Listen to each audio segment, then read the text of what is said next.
Good evening. My name is Carlos. I'm a facilitator of our community outreach program. I want to welcome everybody to Free Minds on the Same Page Right Night, a mutual exchange of hope and healing between incarcerated poets and the community. Our featured poet ambassadors tonight are Free Minds members Jean and James. In conversation with my co-host Sofia, our wonderful facilitator of our Monday night letter writers circle. I know some of you tonight are letter writers, so thank you for spending your time in community with us today. I want to extend a warm welcome to our returning night writers and to any new volunteers that are here for the first time tonight. We also have Free Minds members who are home in the community joining us. Please post in the chat where you're joining us from. And if this is your first time if you have attended a Free Minds event in the past. Also, before you leave a comment, make sure you click on everybody. That way we could all see it in the box. Our incarcerated poets would be thrilled to know how many community members are supporting them and what cities and states and countries are here for them. Here's how it's going to go tonight. We will have a conversation with Jean and James, and we'll have a chance to answer any of your questions until about 7:25 Eastern. Please put any questions you have in the chat or the Q&A button below at any time. Then we'll share some quick tips on how to use the platform Miro to give feedback to the poetry. And we will all be joining on the same page. Now let me turn it over to my co-facilitator, Sofia, who will introduce James and Jean.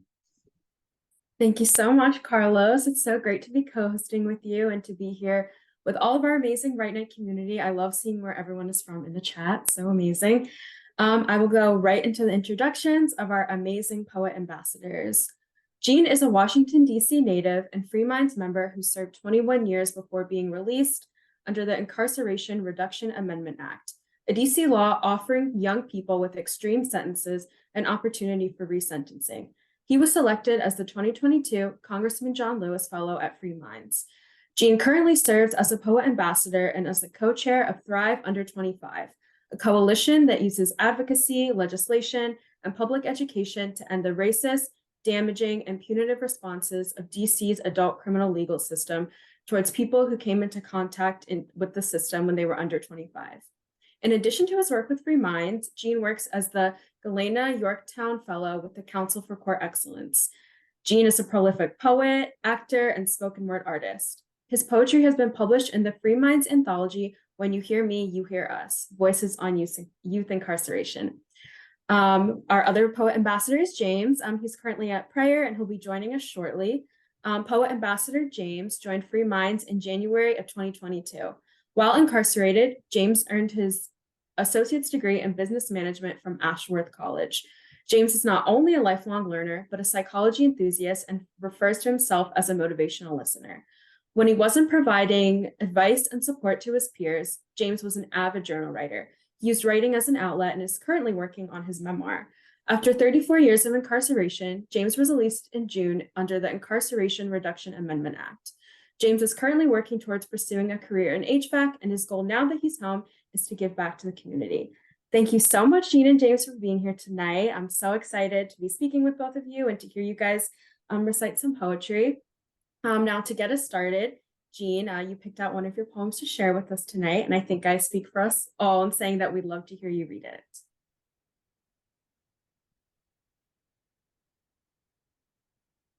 Yes. Thank you, Sophia, and welcome everyone.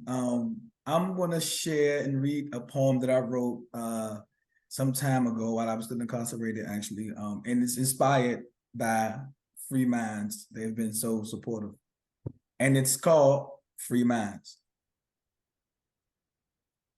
As my thoughts escape and illustrate stanzas through the ink of my pen, I can feel the chains being removed which held them within. No longer am I confined by ignorance. I am now intellectually vigilant, vividly envisioning all that's depicted, no matter how encrypted, or scripted, gifted. Though I am physically in bondage, my conscience is liberated and constantly attending college of self. To attain knowledge of self, You must break the shackles of your captor and adapt to the fact that there's no limit to the infinite landscape of the mental. Freedom, whether it's reading, writing, or just reciting your favorite song. That's an example of being mentally enfranchised and not subjugated to the conflict of right and wrong. Righteous. On a larger scale, we are all trapped in some kind of prison cell. This entails being physically obligated, but mentally frustrated. So our minds become prisoners of ourselves. We aid it. But when we connect our free minds, we climb to heights that can never be restrained. Our words of essence is can. We would never say can't. When we understand that we're gifted, have freedom, and are righteous, we help unlock millions of minds just like us. Free minds. Thank you. Thank you so much, Jean. That was so incredible. I think I speak for everyone again in saying that that was amazing. You're getting some love in the chat, which I love to see. So I was wondering if you could tell us a little bit about what inspired you to write this poem. I know you wrote it several years ago, so if you could talk about that. And if you could also tell us what role writing has played in your life. Yes, well, when I wrote this poem, Free Minds, when I say that it was literally inspired by Free Minds, I mean it was literally inspired by Free Minds. Once I became a Free Minds member, I think it was roughly 2018 or so, and I've read like some of the feedback that I was getting from the letters and poems that I was submitting. When I've read some of the books that they sent me, when I've read, most importantly, the Connect, I've seen how Free Minds literally kept us, while we were incarcerated, connected to DC. I've seen how they gave us a level of a platform to let our voices be heard, to make us feel like, you know, we can have a voice and it doesn't have to be muted just because we're behind these walls. And so it inspired me to write the poem Free Minds. And what it illustrated was that, you know, despite the fact that I was incarcerated and I was physically in bondage, that I could sit and write and still be free. My mind is free. And as long as my mind is free, I am free. So that was what the inspiration behind that poem was. And writing and reading and writing, in fact, played a pivotal role in my first sanity and my rehabilitation while I was incarcerated. Obviously, reading allows you to escape, and I mean that in the very essence of the word. It allows you to escape some of your surroundings, but also writing allows you to create an alter surrounding, right? And so I made sure that I honed my skill of writing, that I made sure that I shared my skill of writing so I can better it, because when I sent it out to people, more specifically Free Minds, and I got the feedback from just the very people that's like on this call right now, I've been on the other end of it. So I know what it's like to get those feedback and telling me how my poems or my words may have affected them or moved them in any kind of way.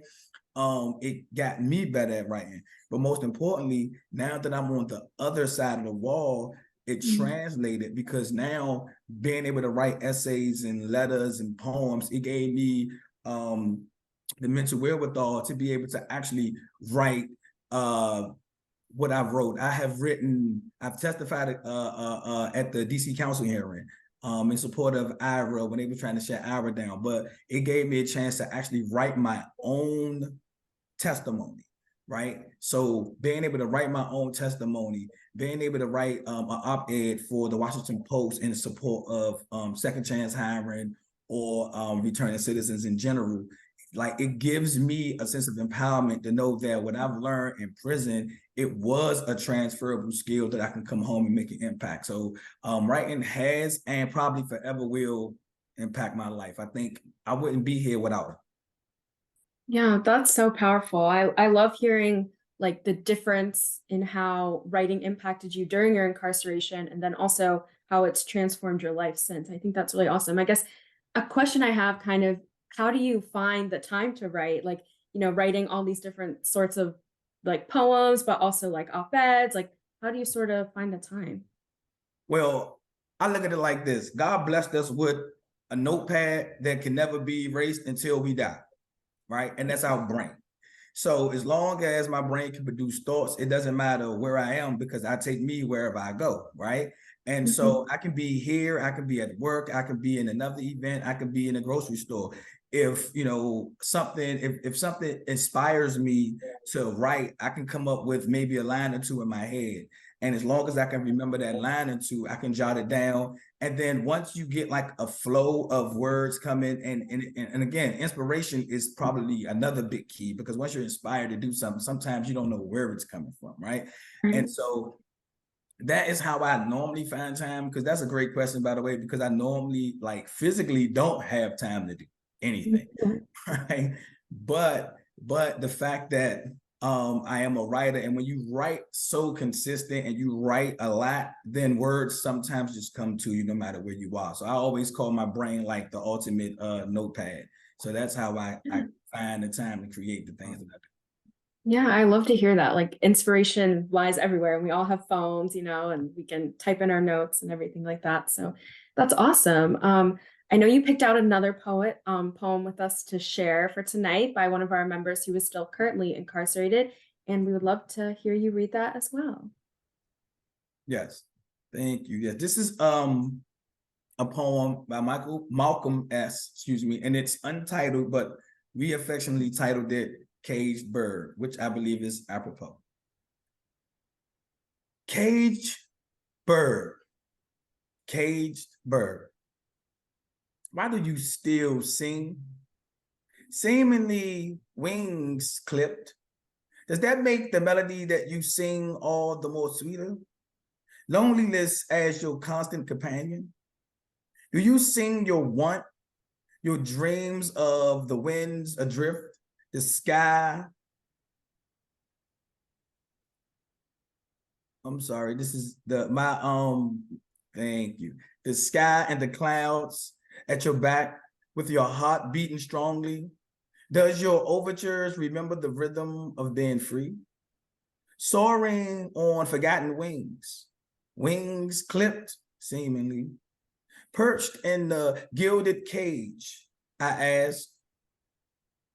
Caged bird, why do you still sing? Is it the tune that you sing for me, or is it the one that I have always heard deep within me? Caged bird, thank you.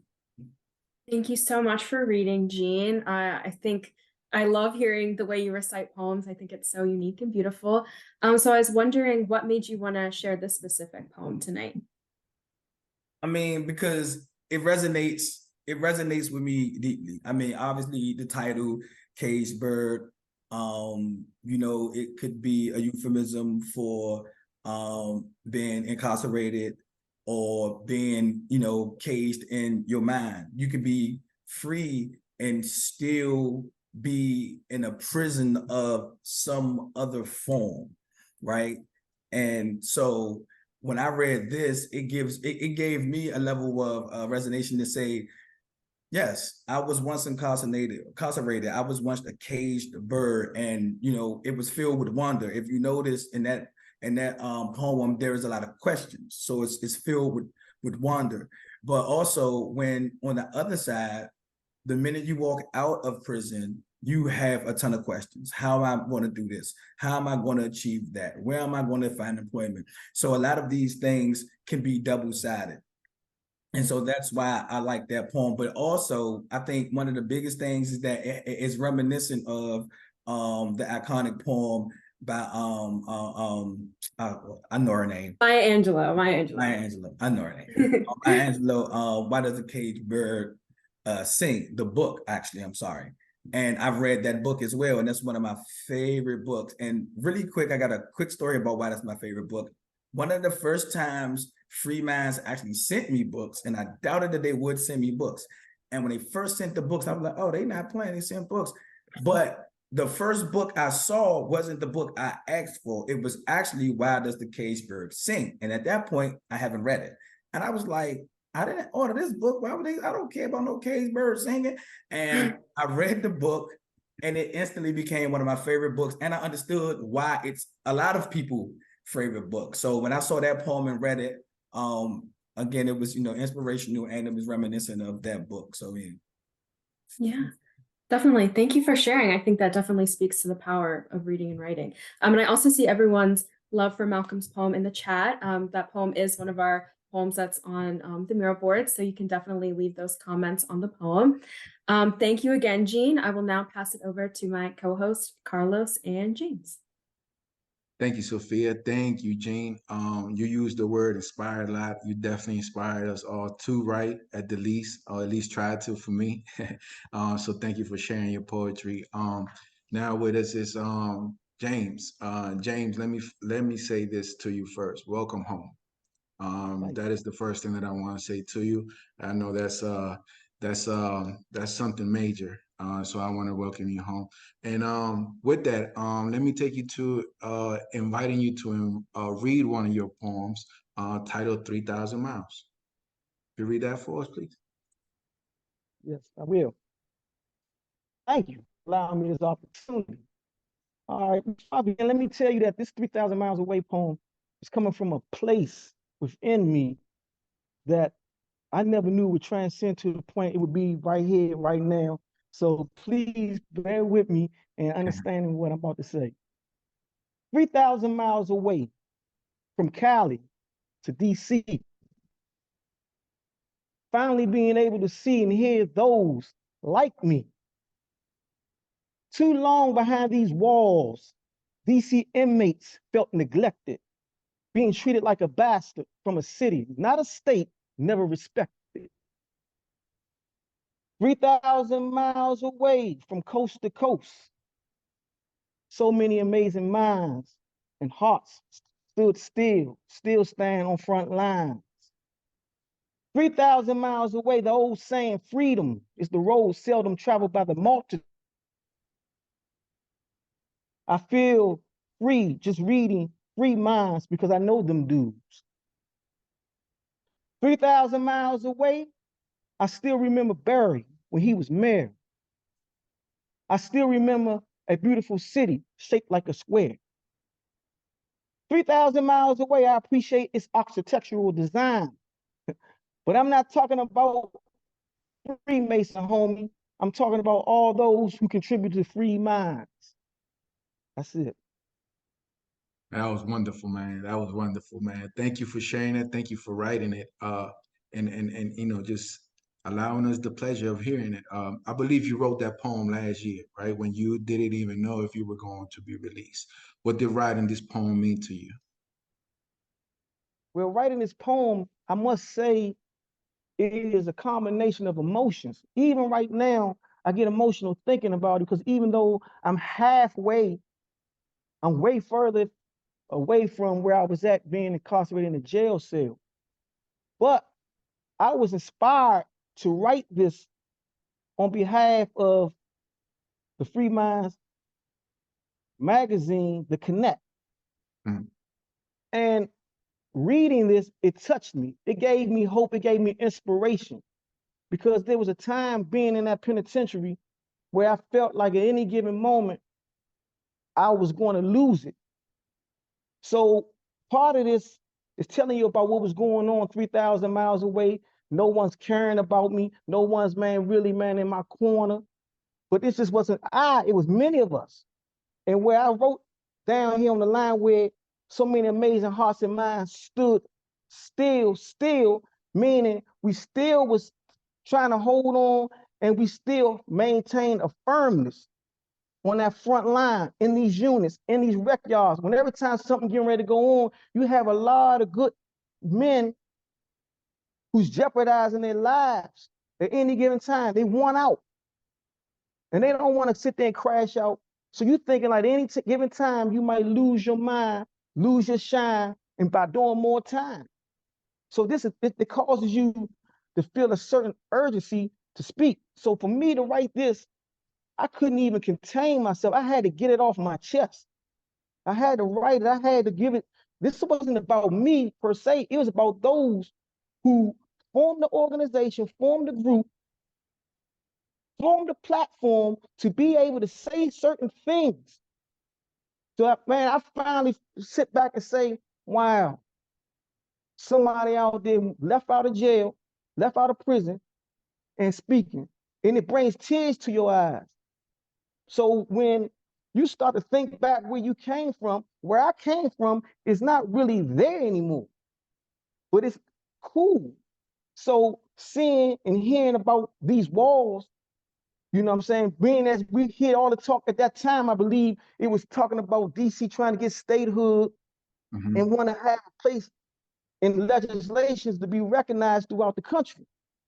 But here we are, inmates in a system that doesn't really give us the same right and benefit as those who come from the other systems and jurisdictions.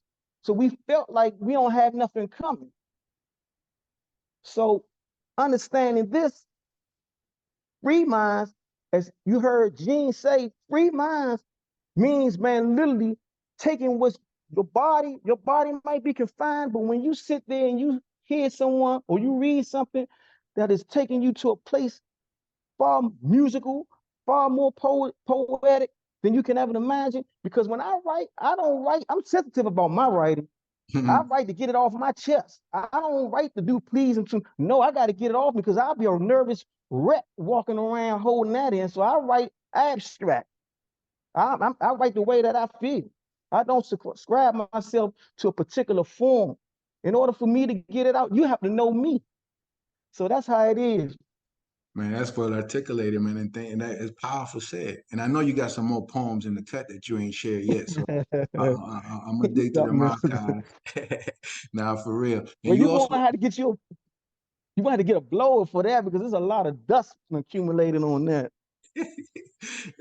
but look, you picked a poem by another of our members that's incarcerated as well, right? Yes. Can you read that for us as well? Yes, Beyond These Walls by Angelo D. Beyond these walls is a path that leads to contentment when put in the right environment. Beyond these walls is the joys of pleasure that can last forever. Beyond these walls is the freedom to roam without being controlled by others. Beyond these walls is peace when you have let go of the past and now you live amongst the free. Beyond these walls is justice when you walk in the path of the righteous against injustice. Beyond these walls is where the stars shine bright and the flowers bloom with beauty. Beyond these walls is love, happiness, and glory when you finally get the chance to share your story. Beyond these walls is a future that I seek. Beyond these walls is a freedom to me. Let me say that knowing that a person incarcerated, still incarcerated, writes anything using the adjective of a wall, a gate, any type of structure that prevents one getting out, you have to understand the duality or the hidden message in a wall. A wall always prevents you from reaching in. So if you're out there, the wall might stop us from getting out, but this shows me of a man who is trying to persevere to a point where he's trying to get over the wall. He's trying to go through the wall. He's trying to get around the wall, go underneath the wall, just to reach out. And I always say, when we hear about these walls, we hear about these fences, we on the outside should never at no point whatsoever forget that we need to be trying to reach into that wall, reach over that wall, reach around it. Because that is the importance of understanding, you know, the part about division. So, yes.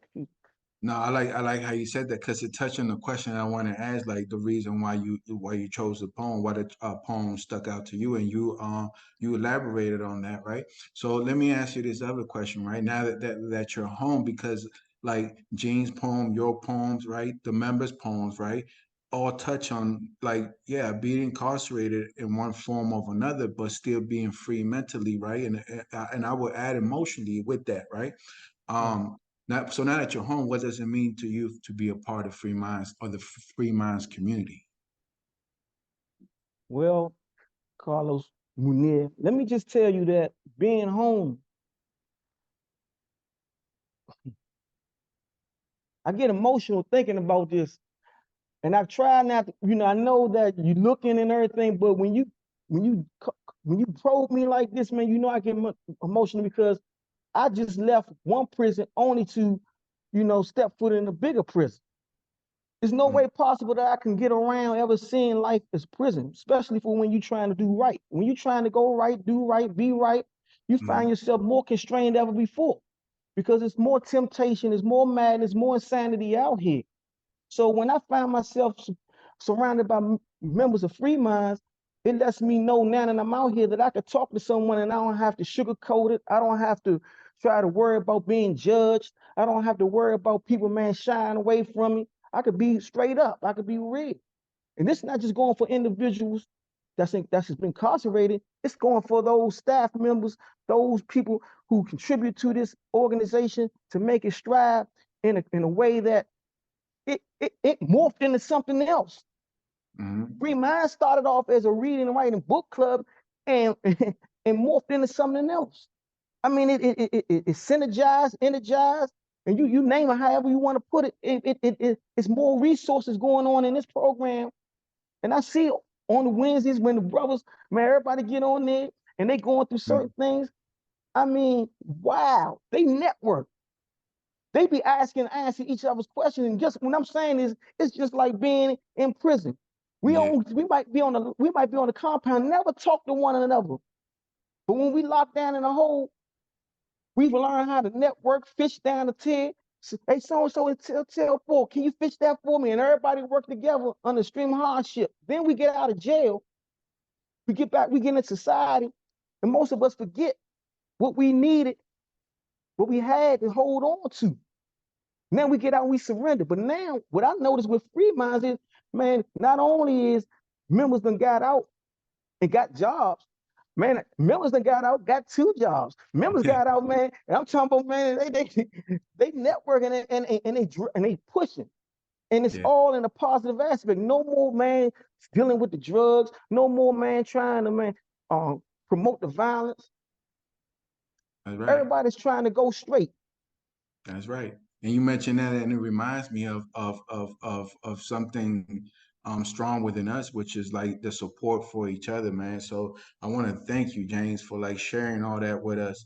I Thank want you. to thank you for like just like that. I know it's hard at times to um be emotional in front of people, man. We all are. We all get like that, and we all understand. All those have been through those, understand exactly what you said when you said it, man. So thank you again for just being transparent with us. And let Thank me ask, you. here's a couple questions, like for all of us, right? How important is it to receive mail while inside? And what tips or advice would you give for those that are here tonight as new Right Night volunteers as they give feedback to the poems tonight? Let me start with you, James. I mean, Gene. Sorry. Yeah, like I alluded to when I was speaking earlier, man, like receiving that feedback, or I take that back. We call it feedback, but it's not feedback, it's love, Mm, right? Receiving that love in a place that's often loveless, right? It does, like I don't even think it's a word that I really can say to express how important that is to us. Again, for me, it's even more important because now I'm on the other side of the spectrum, the other end of the spectrum, to see the mm, people, to engage with the people that give the love and send the love. But when I was inside and I wrote these poems, I have no idea. Like James said, I write from my heart. I write from what's my passion, what's going on. I'm just trying to vent sometimes. And so I have no idea what to expect when I send it out to free minds. I don't know if they're gonna like it. They're gonna say it's a little too might be too aggressive. It might be something you can't post. But every time when they send it back and it's printed, it's neat. Might have a typo or two, but we ain't judging. But to be serious though, it affects me because now I see that the words that I write and my thoughts and my emotions and my passion affects somebody else. And so my advice is on the terms of when you do, send love, don't hold back. If it's something that affects you, if it moves you in any kind of way, let the author know. Because when just the way his words affect you, your words and your love affect him and inspires him. Because some people, send poems to free minds and probably the first poem they ever written. Don't know how it's going to be received. So when you send love back, that inspires them to continue to write, as it done myself. So, when you do write, just don't be judgmental. Don't try to correct grammar or nothing like that, because it's not about that. Just give the love in terms of how the poem affect you. Some of these authors are incarcerated youth, so you have to be mindful of that. And most importantly, though, just be yourself and try not to critique it, though, because that's not what we're here for. We're here to just receive the love that they send out here, the voices that trying to be heard out here, and then reply in turn. And James, you can add something to that. Thank you, James. Really. Yeah, James. Tips and advice. What would you add to that? I mean, he said it all. I mean, that's the whole thing. Like when you write, do what's pleasing you. Because you got so many people who's sheltered. They keep things internalized. And it's like a love song. It's not gonna have no meaning until you get in love. So the way I see it is like, to someone who writes and they say that you really feel it, yeah, let that person know. Let that person know, not just to welcome them and warm them, but let them know that you're alive. Let them know that somehow, like you said something, like they said something that systematically has awakened something that was put to sleep inside of them. Let them know that, man, I hear you, and and that's it. Now you might find yourself, man, doing the same thing. Yeah. Waking somebody up, pulling somebody up, and then it's a gift that keeps giving. So it's a gift. Yeah, thank you. You can't Thank hold you. on to no gift. Yeah, no, thank you, James. And that was well said too. And thank you both for answering that question and giving the tips. Let me turn it over to Sophia. See if we got any questions for us. Yeah, thank you both again, Jean and James. I think a lot of what you were saying speaks to the fact that Free Minds is definitely a family. So I love hearing both of your comments. So now we're going to go ahead and move into the Q&A portion. So if you have any questions, feel free to share them using the Q&A feature. And you can also go ahead and put them in the chat if you wish. I see we have a question here. Are there any question for anyone on the call? Are there any poets or authors who have been really inspirational to you? I guess, Carlos, you want to answer that question? It's for anyone on the panel. As far as poetry, I remember I used to just grab this one book, and I can't remember the title, but it was just a collection of poems, and it was just old poems. I'm talking about like 1800, early 1900s, and the language is what used to stuck out to me. How like emotions and thoughts were articulated, and like I said, I can't remember the title. I know it was just a compilation of poems. That's what stuck out to me. Yeah, I think for me, I really love the work of Sonia Sanchez and Aja Monet. I think I just love reading work from other women of color who can like relate. I like reading quotes so I can relate to, for sure. Jean, do you have an answer to that question? As far as poet goes, I liked and was inspired by like Gil Scott-Heron from The Last Poets. And then like I've heard and read like so many different poets over the years, so I can't even pinpoint no other ones. But as far as author goes, I would say Deepak Chopra. And if you read him in his books, I mean, I guess it has like an undertone of poetry to it. And I give him credit for single-handedly changing or helping, because I had to have a part in it too, but helping changing my frame of mind, and pretty much change the trajectory of the way I was living my life once I read one of his spiritual books. Yeah, that's awesome. James, what about you? Is there a poet or? Like he just said, I come up and by me coming to prison young in the late 80s, early 90s, I got on some revolutionary type stuff. So I started liking the last poets, and also the books like by Richard Wright, Native Son, things in that nature, just kind of like it was a combination and a combustion of feelings and emotions building up inside. So like actually reading books on poetry, I didn't identify so much with it in the sense of falling in love with it. What happens is when I was reading poetry, I would just ask myself, can I be like that? Can I open up like that? And if I did, would I be able to understand them? But then I started saying to myself, what was going on with me is I'm not I don't have a conventional way of expressing myself. So I just, like I said, I write to get it off my chest. I write in a way, man, I'm very abstract. I mean, I'll write one way in one sentence and then switch slam up on you in the next way. And then I look over and be like, whoa, did I say that? And then you have to understand, like, I'm good for now, but then in the blink of an eye, so it's not just a combination of poets. It's like the things that I hear from people who is just speaking about, you know, psychology. I always just tell, like I said before I got out, the last book that I just got through reading was Man's Search of Meaning by Viktor Frankl. And that book, and I was wondering why. I used to see it, but I was wondering why, how all of a sudden after all these years, this book fell on my hands right before I was getting out of prison. And it just kind of like wiped a lot of the stuff. It revolutionized my way of thinking going out the door. And our choose is never to try to forget what helped me make it through those hard times. So to me, anything that I say in regards to that is pure poetry, man, motivated by, man, unknown sources. But I can't even tell you when to how. Yeah, I love hearing that. And definitely thank you both for answering that question. I think we could ask you both questions all night. You both are so inspirational. But we would like everyone to have time to share their feedback and comments and love, like Jean said, on the poems. So if you want to support our work, you can hit the donate button on our website, freemindsbookclub.org, and someone will put a link to that in the chat for everyone. Every little bit definitely helps, even just $1 can help cover the cost of printing and mailing these poems with all the responses back to our poets who are incarcerated. We're also marking our 20-year anniversary on October 19th. Join us virtually to celebrate 20 years of Free Minds and the power of community.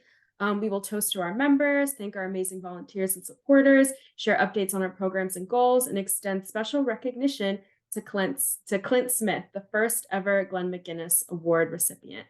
Make sure to register. There's a link in the chat, and we'd love to see you all there. Carlos? Thank you, Sophia. Thank you, James. Thank you, Jean. Real quick, just to make sure everybody knows how to maneuver around this platform on Miro, I just want to just tell everybody just like 5 quick little tips on how to maneuver around Miro. And right here, it's just 5 things. Like I said, this arrow right here, you turn it blue and it activates, it makes you, puts you in the format to comment. You hit the T for text, you come over, and then you just start typing, right? You want to zoom in and zoom out, plus and the minus, or you could, if you have the laptop, your mouse, you could use that. This right here is your undo button. So if you make a mistake, you want to go back, just hit that. And that's it. And the one last thing is, like, always try to address the poets by their name, their first name. That just puts it like on a one-on-one friendly basis. Make sure you do that. And then the last thing I want to make you aware, over here in this first page, you will see the link to all the other 3 tables that have many other different poems. So make sure you check them all out. You just go into the link, hit it, and it'll take you to the next table. So make sure you check them all out right there. Mirror works best working from your computer or your laptop, right? But if you're on your phone, right, we just suggest that we you hit this Google Doc right here. It has the same poems, right? So just make sure you hit that. That will also be in the chat. So just make sure, like, if you have issues with that, that you take that you go in the Google Doc. Just in case you have any tech issues, there's also a number that will also be in the chat. If you have any tech issues, you can call that number, and they will help you through, walk you through, and and that's it. Unless I forgot something, I think that's it. And I just want to make sure everybody is aware as how to maneuver around the mirror. Um, Finally, I want to thank you all again for coming. Please click the link in the chat to read the poems on the virtual tables and continue with the next part of Red Night. Please enjoy the poems. We definitely look forward to seeing you on the on the 20th anniversary celebration on October 19th. We will be closing this Zoom link momentarily, so please make sure that you hit the link before we let you go. Thank you all for being here, and please have a great night. Yeah, thank you all so much for joining us.